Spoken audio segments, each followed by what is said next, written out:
ശരി, ഇപ്പോൾ നമ്മളുടെ സെക്ടേഴ്സിലേക്ക് നമ്മുടെ ടാസ്കുകളൊക്കെ ഡിവൈഡ് ചെയ്ത് എല്ലാം എഴുതി വെച്ച്. ഓക്കെ, ഇത് ആദ്യം എഴുതുമ്പോൾ നല്ല വൃത്തിയുടെ ആയിരിക്കും, നല്ലൊരു ചാർട്ട് പേപ്പർ എടുത്ത് നല്ല പ്രോപ്പറായിട്ട് എഴുതി വെക്കാം. ഇപ്പം നിങ്ങളുടെ കയ്യിലുള്ള സാധനമാണ് നിങ്ങളുടെ ഹോൾ ബിസിനസ്സിൻ്റെ ഒരു ടോട്ടൽ ബ്ലൂ പ്രിൻ്റ്. അപ്പോൾ നിങ്ങൾക്കൊരു ടോട്ടൽ ബ്ലൂ പ്രിൻ്റാണ് കിട്ടിയേക്കുന്നത്. മനസ്സിലായില്ലേ? ഇനി നമ്മൾ ഏറ്റവും ഇമ്പോർട്ടൻ്റ് ആയിട്ടുള്ളൊരു സ്റ്റെപ്പ് ഇതുവരെ ഇംപ്ലിമെൻറ്റ് ചെയ്തിട്ടില്ല, ഫീഡ്ബാക്ക് ലൂപ്പ്. ഫീഡ്ബാക്ക് ലൂപ്പാണ് ഒരു സിസ്റ്റത്തിനെ ഒരു ഓക്കെ സിസ്റ്റത്തിൽ നിന്നും സ്കെയിലബിൾ സിസ്റ്റത്തിലേക്ക് മാറ്റുന്നത്. മനസ്സിലാവുന്നുണ്ടോ? അപ്പോൾ അത് ഭയങ്കര ഇമ്പോർട്ടൻ്റ് ആണ്. ഇതെങ്ങനെ ചെയ്യണം എന്ന് ഞാൻ ഒരു കാര്യം പറഞ്ഞുതരാം.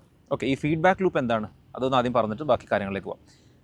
നമ്മളിപ്പം ബ്ലൂ പ്രിൻ്റ് പണിത് കഴിഞ്ഞു. ഈ ബ്ലൂ പ്രിൻറ്റിലെ ഓരോ സ്റ്റെപ്പിൻ്റെ എത്രയോ മെട്രിക്സ് ഉണ്ടോ എല്ലാ മെട്രിക്സിനെയും ഇനി അനലൈസ് ചെയ്ത് നോക്കുക. അതിൻ്റെ ഡേറ്റ അനലൈസ് ചെയ്ത് തുടങ്ങുക, ഡേറ്റ എന്ത് പറയുന്നു എന്ന് കേട്ട് തുടങ്ങുക എന്നുള്ളതാണ് ഫീഡ്ബാക്ക് ലൂപ്പിൻ്റെ ഉദ്ദേശം, അല്ലേ?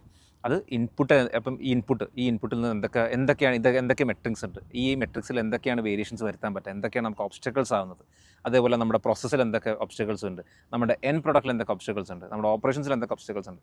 ഇതാണ് നമ്മുടെ ഫീഡ്ബാക്ക്. എത്ര ഡേറ്റ നമ്മൾ അനലൈസ് ചെയ്യുന്നു അത്രയും നമുക്ക് ബെറ്റർ ആവാനും സ്കെയിൽ ചെയ്യാനും പറ്റും. ഇനി ഹ്യൂമൻ ഡേറ്റ അല്ലെങ്കിൽ ഹ്യൂമൻ ഫീഡ്ബാക്ക് നമുക്ക് ചൂസ് ചെയ്യാം. അതിനാണ് ആൾക്കാർ ഗൂഗിൾ റിവ്യൂസും എടുക്കുന്നത്.